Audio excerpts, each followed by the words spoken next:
You know that feeling when you're on the outside of some system, just looking in, and it feels like everyone else got a rule book you didn't? Well, there's a name for that. It's called gatekeeping. It's this kind of invisible architecture that's shaping our opportunities all the time. And now there's a huge new player on the field, AI. So we're going to dive in and really unpack what that means for all of us. Okay, so here's our game plan. First, we'll get a handle on what these hidden gates actually are. Then we'll jump into how AI is shaking things up. After that, we'll look at a pretty cool solution for how to deal with this new reality. And to wrap it all up, we're going to ask a really big question about the systems we're all a part of. All right, let's get into it. Part 1, the hidden gates. This is all about exploring the subtle, kind of sneaky ways that exclusion works, often happening right in front of us without us even realizing it. So what is gatekeeping, really? At its heart, it's just about controlling access. Access to the stuff that really matters, right? Like knowledge, resources, getting a job, or even just having your voice heard. The best way to think about it is like a bouncer at the door of opportunity. Except, most of the time, you don't even see them standing there. And this quote from Jennifer Crystal really nails the psychology of it all. See, the most effective gatekeeping doesn't feel like someone's actively trying to keep you out. There's no big, keep out, sign. Instead, it just feels inevitable. It makes you think, oh, well, that's just how it works. It feels like a fact of life, not a choice someone made. So how does it hide so well? Well, it disguises itself. It shows up as standards, or as norms, or the credentials you have to have. It's in that unspoken rule about using the right professional tone, or following a very specific process, or even just timing. On the surface, all of this sounds totally reasonable, right? But what it often does is filter out anyone whose life or background doesn't fit into one very specific, very narrow box. To really bring this home, the author Jennifer Crystal shares her own story, and it's a powerful one. She talks about how her education was really fragmented, not because she wasn't smart, but because she was dealing with the incredible challenges of surviving abuse and chronic illness. So imagine this. She goes back to school at 39, and yeah, she has gaps in her formal education, but, and this is so important, those gaps were created by her life circumstances, not by a lack of intelligence. The problem is, traditional systems are really bad at understanding paths that aren't a straight line. They look at someone like her and they see a deficiency, not a constraint. They see personal failure instead of incredible resilience.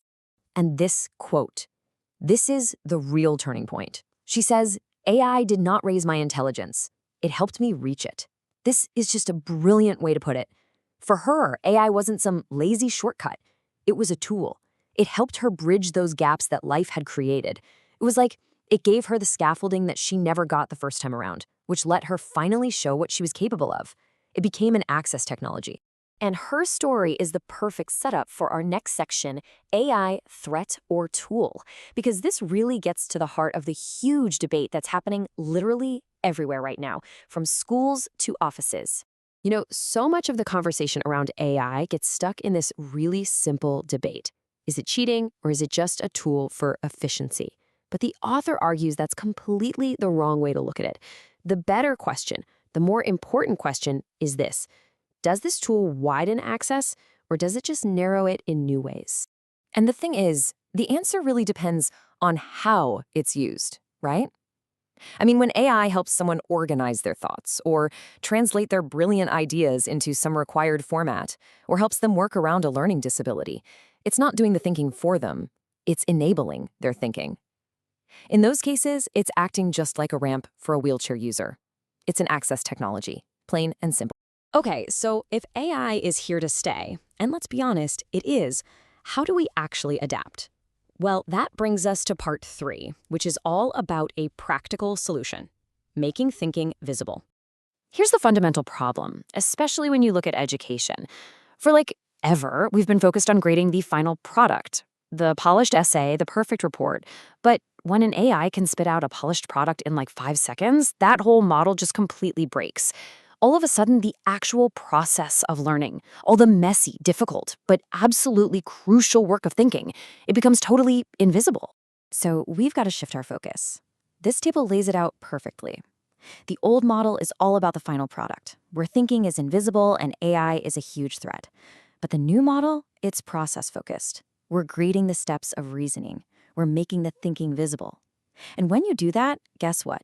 AI stops being this scary thing you have to police, and it becomes a tool you can actually use. Because the process is what you're grading. So, what does this actually look like? Well, it looks something like this, a staged assignment. You don't just ask for the final paper anymore. Instead, you ask for a series of smaller pieces that show the work along the way. Step 1 could be a memo just framing the problem. Step 2, a map of all the evidence and resources, then an outline, then a draft where the person actually comments on the choices they made. See, when you do it this way, it's pretty much impossible to just paste in an AI answer at the very end. And putting this into practice is actually pretty straightforward. You can use shared documents with version histories, you can see the work evolve, you can ask for a quick statement on how AI was used. But the biggest thing, you have to make sure that a real chunk of the grade is for the process. It really is about rewarding the journey, not just the final destination. All right, that brings us to our final part. We're going to zoom all the way out now and tackle the biggest question that's been underneath this whole conversation. Is it about quality or is it about power? This quote just cuts right to the chase, doesn't it? Gatekeeping always claims to protect standards. In practice, it often protects familiarity. Think about it. The official reason for any gate is always, we have to protect quality. We need to maintain high standards. But we have to be honest with ourselves. Is that really what's going on? Or are we just protecting what feels familiar to us, what's comfortable? And that's the final question I want to leave you with. It's for all of us to think about, in our jobs, in our schools, everywhere. As we're trying to figure out this new world with AI, we have to ask, are the gates we build and maintain really guarding quality? Or are they just guarding power for the people who are already on the inside?